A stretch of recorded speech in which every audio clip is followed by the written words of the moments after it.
C'est toujours un plaisir lorsque nous présentons cette émission Trajectoire pour vous, fidèles téléspectateurs. C'est une joie en tout cas de vous retrouver en santé. Alors Trajectoire a toujours cette amabilité, cette passion de pouvoir vous ramener des personnes habilitées à répondre à des questions qui concernent leurs expériences. Aujourd'hui, on va recevoir pour vous Monsieur Philippe Moulenga. Il est inspecteur national adjoint du CEDER, qui veut dire Courant des démocrates rénovateurs, dirigé par son excellence Jean-Lucien Boussa, aussi coordonnateur de l'ASBEL Kabola-Lipa, à qui je dis bonjour. Bonjour Madame Fanny, bonjour à tous les téléspectateurs de votre chaîne. Très bien. La RTNC2. Et bonne année également à vous. Je ne terminerai jamais sans présenter aussi mes voeux à tous les camarades membres de l'ASBEL Kabola-Lipa, dont je suis le coordonnateur. Très bien. Vous aspirez aussi postuler parce que c'est 2023. Vous avez des aspirations, vous avez, n'est-ce pas, des projets qui sont en Caneva. Eh bien, nous avons véritablement des ambitions parce que nous disposons du potentiel pour mettre cela au service de notre peuple et pourquoi pas du pays. Nous osons croire que l'Éternel va devoir nous accompagner dans ce projet et dans cet objectif que nous voulons atteindre ensemble avec les compatriotes que nous suivent, parce que ce sont eux qui vont nous voter et ce sont eux auprès de qui nous allons solliciter leur suffrage. Et donc, il est indiqué que postuler, c'est tout à fait normal. On ne fait pas la politique passive, on fait la politique active, raison pour laquelle nous sommes là. Vous avez une trajectoire. Est-ce que vous avez commencé la politique avec son excellence Jean-Lucien Boussa dans sa structure? Et la politique, pour moi, quand je faisais mes études d'ingénieur d'abord, parce que je tiens à rappeler, j'ai une licence en tant qu'ingénieur et puis une autre licence en économie. Donc, avant ça, je n'avais pas pensé un jour dans ma vie d'entrer en politique. Nous avons connu une situation très perturbante dans notre famille. La guerre de Koundabatoire et Mouteboussi en 2004, alors que j'étais encore étudiant, a frappé notre famille. On avait notre oncle paternel qui était procureur général à Bukavu. Il a été abattu froidement en présence de ses enfants et en présence de son épouse. Et donc, depuis ce temps-là, j'avais eu la rage pour dire, tiens, on entend toujours parler qu'il y a des Congolais qui sont tués de manière permanente à l'Est, mais cette fois-ci, c'est notre famille qui est touchée. Alors, il était question d'utiliser le média pour faciliter le déplacement de la famille, parce que la crainte était qu'on puisse faire du mal aux enfants et à son épouse. Et c'est dans ce cadre-là, immédiatement, je trouvais qu'il était indiqué qu'on s'implique véritablement pour donner un sens à la lutte politique, parce que ce n'est pas pour accéder à un poste de responsabilité, il faut utiliser les armes. Nous nous avons dit maintenant, et c'est là tout a commencé, je m'étais dit, il était important pour moi maintenant de faire une politique active et surtout en me basant sur des valeurs. Les valeurs du respect de la vie humaine, les valeurs de la démocratie et surtout les valeurs de l'intégrité dans la gestion de la République. Et ce qui manque beaucoup aujourd'hui dans beaucoup de ceux-là qui nous ont précédés et certains qui sont avec nous. Et donc par là, la première personne qui m'a pris dans ses mains et dans ce bras, c'est maman Zouzou Mbombo. Maman que je salue, meilleurs vœux, maman Zouzi. Et je travaille avec elle pendant 7 ans comme son assistant en politique et puis véritablement comme secrétaire national adjoint du fait privé et le impère Vous voyez que quand je parle d'un père, beaucoup de gens peuvent sursauter. Je n'ai pas travaillé avec Mobutu non plus. Vous savez, en 2004, quand je prends la décision de faire la politique, je choisis une femme parce que la femme a un cœur. La femme n'est pas comme un homme. La femme a des valeurs qu'elle défend. Aujourd'hui, ce n'est pas le cas. Et c'est comme ça que je suis passé par là. Et bien évidemment, vous savez, à chaque échéance, il y a des défaites. Et quand il y a des défaites ou des réussites, il faut changer le fusil d'épaule. Et dans ce sens, on s'était rendu compte qu'après le défaite 2006, et 2011, vous savez, on est encore trop ambitieux, on était encore trop jeune qu'à maintenant. Alors il était question de nous battre autrement, raison pour laquelle nous nous sommes retrouvés finalement avec son Excellence Jean-Lucien Boussa, après aussi son parcours du MLC, du président Bemba. Et donc voilà, nous nous sommes rencontrés tous avec beaucoup d'autres qui sont chers camarades, qui sont là et d'autres cadres du parti. Et nous avons réfléchi sur la vision que portait notre autorité morale, qui est Jean-Lucien Boussa, et cette vision était véritablement la nôtre aussi, et nous l'avons appuyée. Nous voudrions savoir qu'est-ce qui vous a attiré de plus au travers de lui. C'est sa notoriété, son charisme, je ne sais pas, sa pensée, son idéologie politique ou quoi? L'idéologie politique, premièrement, ça c'est un. Et deuxièmement, vous savez, on ne peut pas courir, accepter, lorsque l'on prend soi-même des valeurs, aller soutenir quelqu'un qui n'en a pas. Vous savez, c'est quelqu'un qui, de par son intelligence, et seulement tout le monde peut comprendre et c'est perceptible, comme on dit, perceptible. Moi, j'aime des valeurs. Et dans mon sens, il était donc indiqué que je ne m'approche qu'à celui en qui je trouve les valeurs intellectuelles, les valeurs d'éthique morale, politique même. Alors, il était tout à fait indiqué pour moi de suivre son chemin. Et voilà. Et jusqu'à présent, je pense que je n'avais pas fait un mauvais choix. Et nous continuons à évoluer. Et notre vœu et notre souhait, c'est après les élections de 2023 que nous puissions véritablement avoir un nombre important de députés pouvant nous permettre, pourquoi pas, prendre la primature. Pourquoi pas vous? Non, d'abord c'est l'autorité morale du parti. Donc, et puis après, et après lorsque les instances du parti peuvent décider de faire de moi à ce temps-là ministre, je le serai volontiers. Qu'est-ce que vous avez gagné de cette circonstance familiale pour que vous soyez en politique? La politique vous rapporte des choses? La politique vous améliore? Ou c'est juste par, c'est pas moi, vengeance? Je sais pas. Non, je dis tout à l'heure qu'il était question pour moi de faire comprendre aux gens, au monde, ce monde peut être beaucoup plus le nôtre, le petit, le microcosme congolais, où nous disons beaucoup qu'on connaît, qu'on ne veut pas citer ici, pour ne pas faire ni propagande, encore moins une mauvaise campagne. Il y a des gens qu'on connaît aujourd'hui qui sont des donneurs de leçons, mais par le passé, ils ont pris des armes pour devenir ministre ici à Kinshasa, devenir, moi je ne sais pas, vice-président, devenir député ou mandataire. Alors je réfléchissais au fort de mon fort intérieur. Voilà. Je me disais, est-ce qu'il y a possibilité de faire autrement? Sinon, je pouvais, si c'était avec l'esprit revanchard, je serais parti pour rejoindre les autres qui étaient à l'Est à ce moment-là, prendre les armes pour dire je dois me venger. Alors que j'étais encore jeune, sincèrement, j'étais en première ou deuxième licence, donc allez-y comprendre que j'avais encore la possibilité de faire.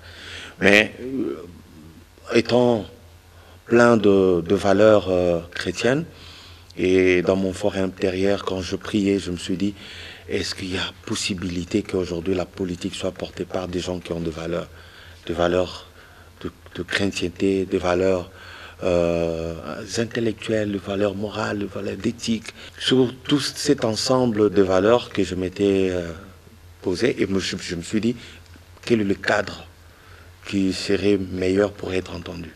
Évidemment, c'était la politique. C'est voilà. Comme pour dire que c'était votre destinée.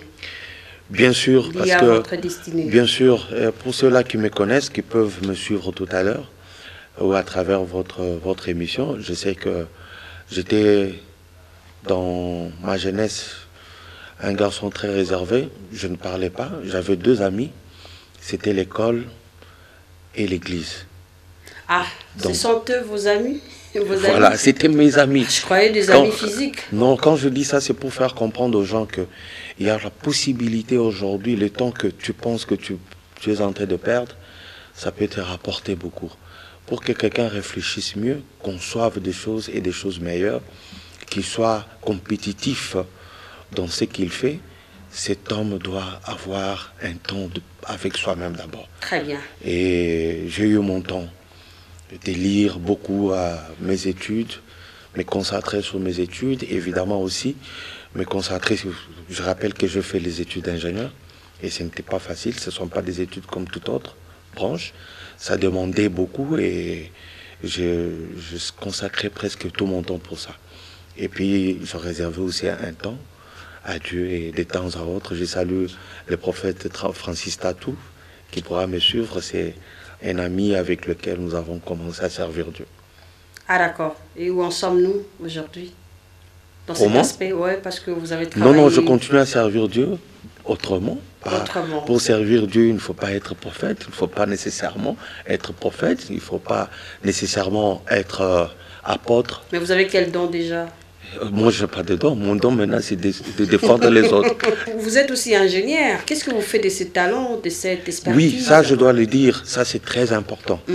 Mes études d'ingénieur, quand je finis, je me disais, je dois me retrouver dans une, comme tout jeune ambitieux, me retrouver à la SNEL, à la Régie des eaux, hein, parce que c'était des compagnies, hein, ce sont des compagnies étatiques, où les jeunes ambitionnent beaucoup, à SNCC et tout. Mais dommage de tout ça, je ne l'ai pas eu. Alors il était question maintenant de chercher. J'ai commencé à donner cours à l'ISIPA. Okay. J'ai salué l'ingénieur Ekanga qui est père à son âme déjà. J'ai fait 2 ans à l'ISIPA, j'ai donné cours. Et puis après, pendant ce temps, j'ai découvert qu'il y avait une extension d'une firme britannique, allemande, qui devait s'installer comme cabinet conseil, qui travaillait avec la SNEL et la Régie des eaux. Dans ce cadre, je dois vous avouer, j'ai participé à l'implémentation, à l'exécution de 2 grands projets, PEPUR, projet d'électrification périurbaine et rurale. Vous prenez toute la partie de Tchangou jusqu'à Maluku. Nous avons fait l'électrification de ce côté-là. Nous avons travaillé aussi dans un 2e projet, EASY, qui vient de se terminer par le passé. Il y a encore à Brazzaville le projet d'extension, réhabilitation de réseaux moyenne tension et basse tension de la ville de Brazzaville. Donc pour moi, je me dis toujours, lorsque Dieu vous conduit, très bien, ce n'est pas un problème d'argent, c'est un problème de s'affirmer, de laisser des traces. Et dans ce cadre-là, je dois vous avouer, je ne suis pas... je ne regrette pas d'avoir fait mes études d'ingénieur et j'ai beaucoup apporté pour mon pays aussi. On a travaillé, PEPUR, c'était pas seulement Kinshasa, c'était un projet qui s'exécutait simultanément avec 4 marchés. Nous étions à Congo, j'ai participé à électrifier, au Congo central, électrifier Nkamba. Depuis que Nkamba existe, je salue tous les amis qui pourront nous suivre de par Nkamba et surtout le père spirituel qui nous a reçus à maintes reprises dans le cadre de l'électrification de la cité d'Nkamba. Donc voilà. Très bien. Avant d'entrer dans votre structure qui est Kabola Lipa, Partageons Lipa, nous aimerions quand même savoir, de par vous-même, évaluer un peu votre bilan 2022. Je dois vous avouer que ça n'a pas été facile. Surtout, moi je commence avec 2021. Vous savez, 2021, nous avons eu... On sortait de ce qu'on appelle la crise, voilà, la crise sanitaire avec Covid-19.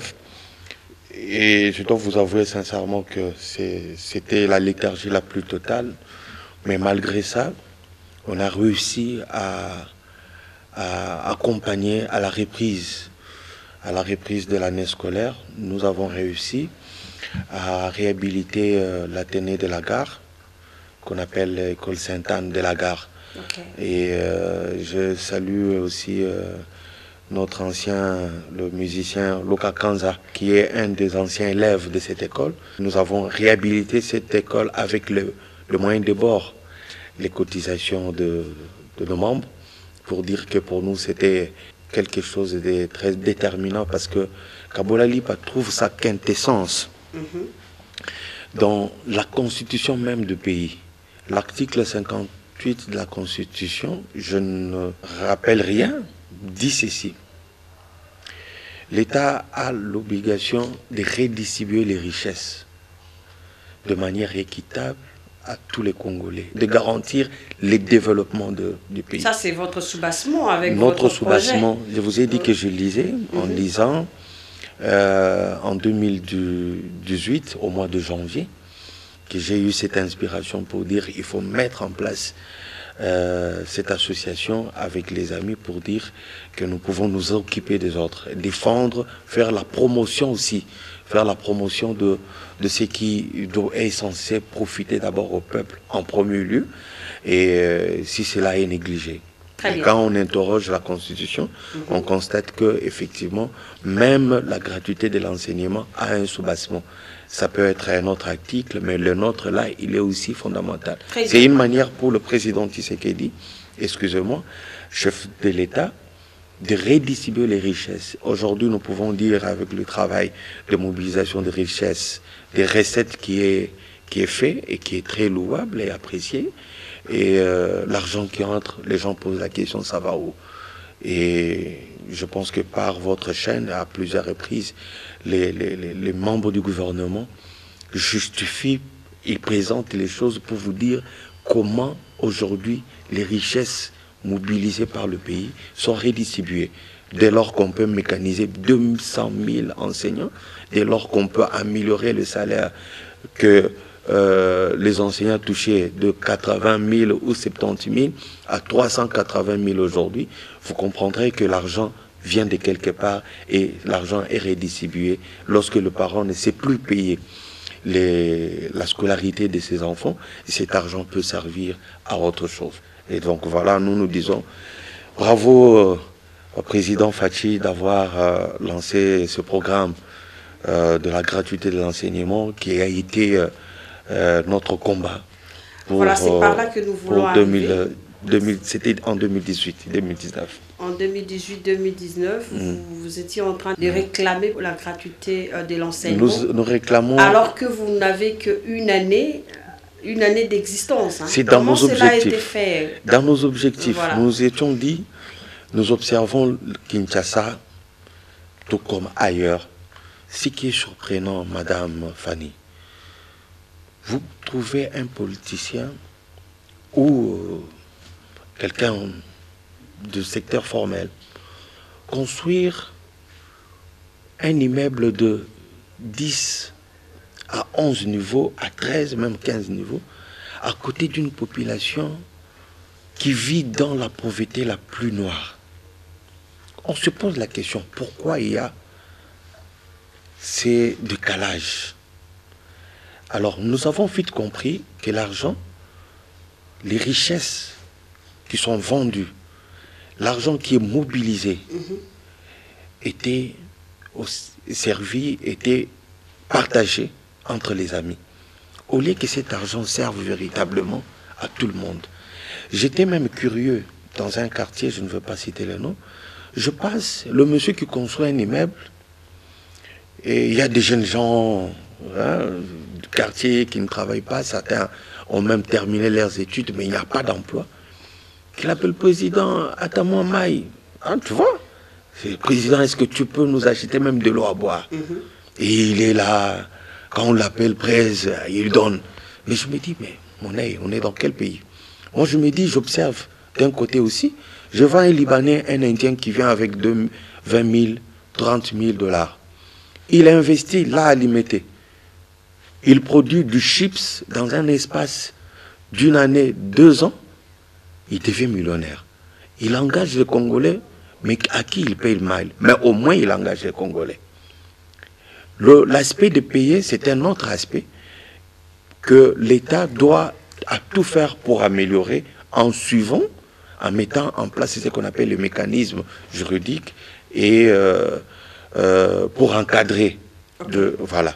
Mais curieusement, les nôtres, lorsqu'ils ont l'argent, qu'ils soient dans le minerai, qu'ils soient en politique ou dans d'autres domaines, lorsqu'il excelle, il a l'argent, c'est pour construire ses maisons à lui.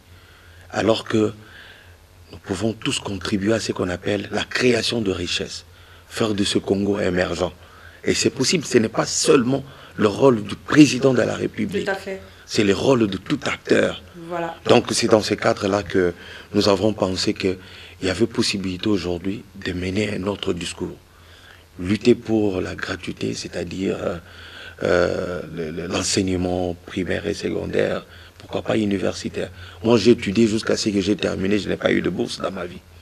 Alors que quand on nous parle qu'à l'époque de la Deuxième République, il y avait la bourse. Nos parents peut-être ont touché ça, pas peut-être ils ont touché. Mais qu'est-ce qui fait que notre génération, des fois avec les amis, on s'est dit, nous avons été une génération sacrifiée. Parce que nous, nos parents se sont battus pour nous payer la scolarité. Alors que le même prof, lorsqu'ils entrent dans les auditoires, ils nous vendaient même des syllabus. Alors qu'eux, ils ont étudié par le passé. Tout était gratuit. Les syllabus, les bibliothèques, tout, c'était gratuit.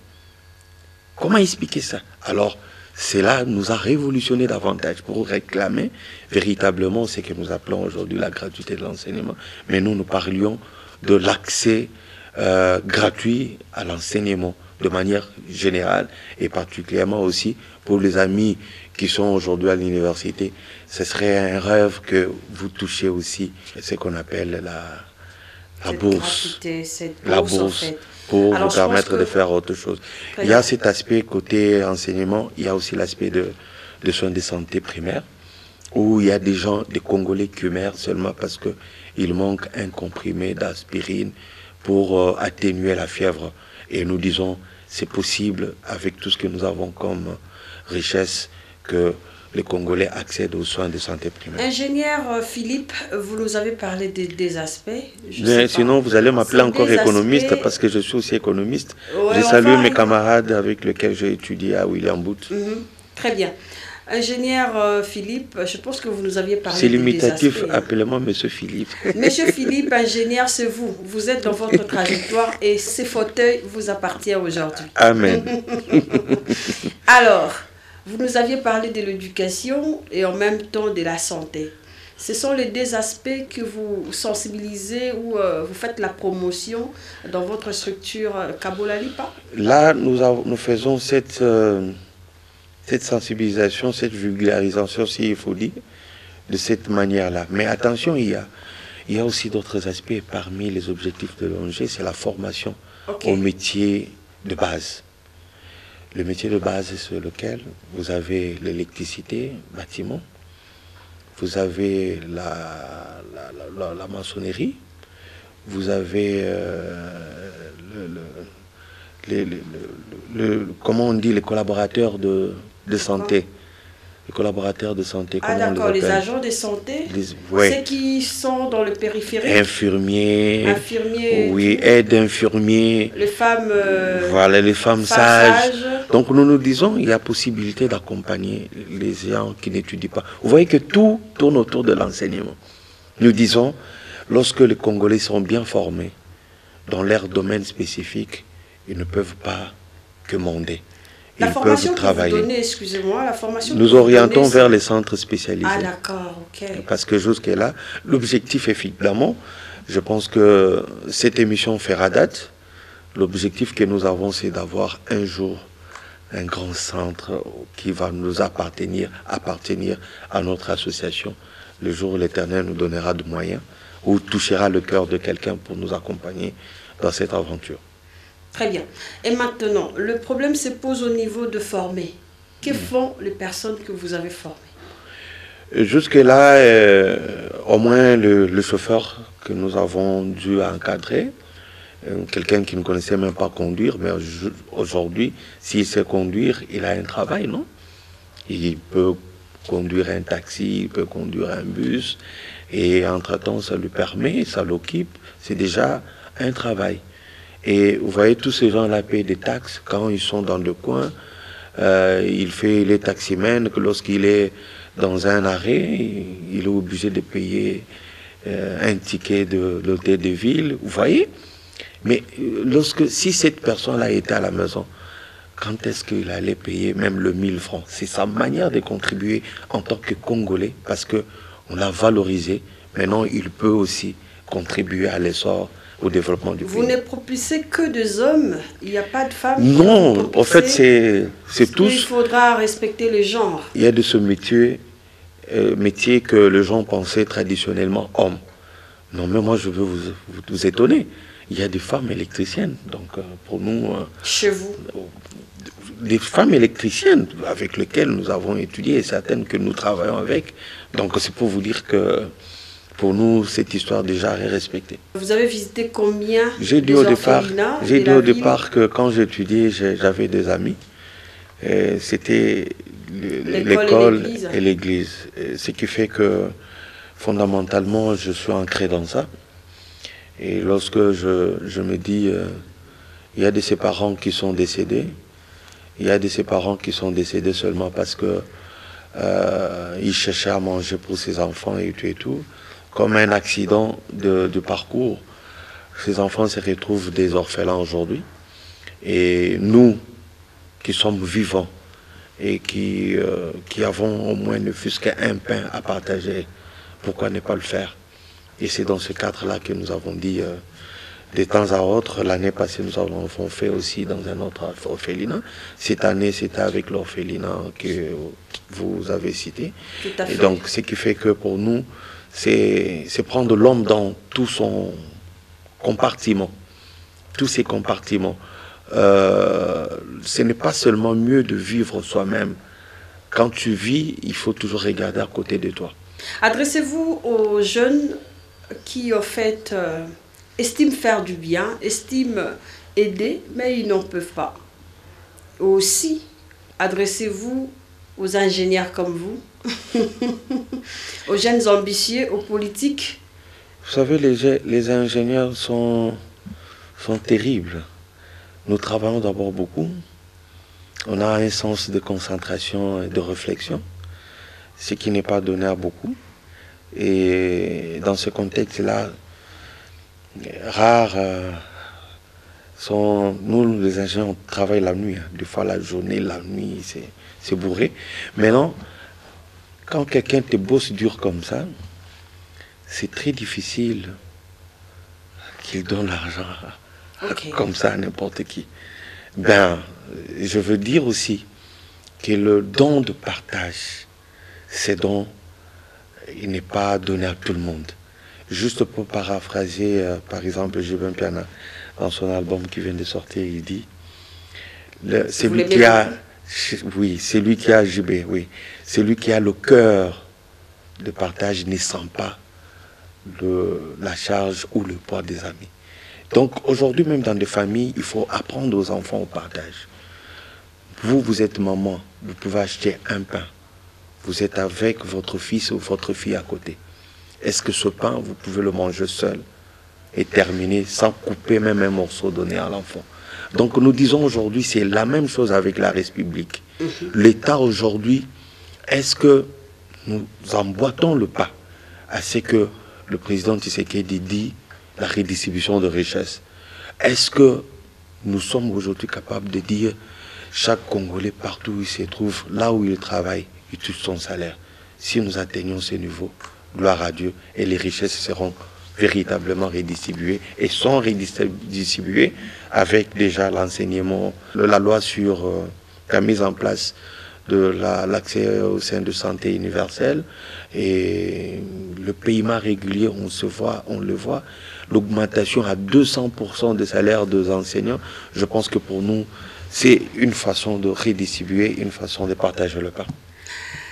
Merci beaucoup. Et pour les autres, vous avez dit pour les autres, partager doit être dans notre ADN, tous comme Congolais. Regardez les nations qui se sont développées, ce sont les gens qui partagent. Les États-Unis, la Grande-Bretagne et partout, ce sont les gens qui ont partagé et qui ont cru en Dieu. Et nous aussi, les Congolais, nous croyons pour la plupart en Dieu.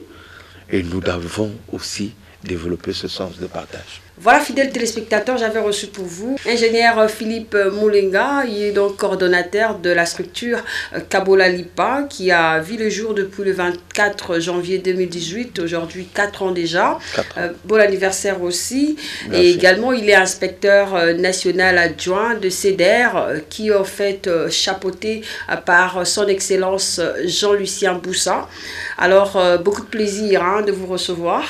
Merci. Je pense que la prochaine fois, ça sera encore pour une autre course. Alors, fidèles téléspectateurs, c'est par ici que nous mettons un terme à notre échange. On se revoit la fois prochaine. Je crois que la prochaine fois, ça sera votre tour. Au revoir.